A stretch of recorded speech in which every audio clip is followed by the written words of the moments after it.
ખતમ કરી નાખો ને. Just end it. પેરેન્ટ હોવાનું કામ ખતમ કરી નાખો. છોકરાઓ પાડવાનું એટલું જ ટફ કામ હોય ને તો ખતમ કરી નાખો. Just end it. કોણે કીધું છે તમને પેરેન્ટ્સ બનીને રહેવા માટે? હા, કોઈએ કીધું છે? એક તો કામ સરખી રીતે ચાલુ કર્યું નહીં, ઉપરથી આઈ ડોન્ટ ગેટ ઇટ. કેમ કન્ટિન્યુ કરી રહ્યા છો? Just end it. Put an end to it. છોકરાઓ પેદા કરવાનો આઈડિયા કોનું હતું?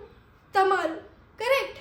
અને પછી તમને જે જોઈતું હતું તમે એ કર્યું અમારી સાથે. Whatever you wanted. અને પછી બ્લેમ પણ અમને જ કરો છો. એન્ડ યુ સે ટફ છે. વોટ યુ મીન ટફ છે? વેન ટફ છે માય ફૂટ.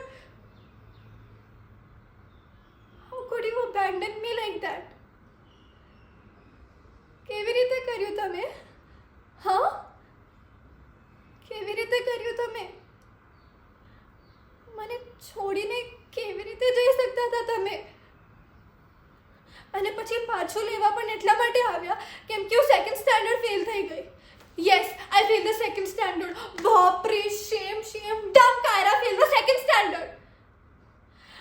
આટલી શરમની વાત હતી તમારા માટે કે તમે ઓલ ધ વે પાછા ઇન્ડિયા આવી ગયા only because I fail the second standard. અને જ્યારે હું ફાઇનલી ખુશ હતી પેપીને નાનીના ત્યાં, મને ત્યાંથી બી લઈ ગયા. એના એમનાથી દૂર કરી નાખ્યું. Yes, Padma Bhushan, just for that. પટાકો એકચ્યુઅલી એક બોમ્બ છે મારા પાસે. Are you ready? I have begun therapy.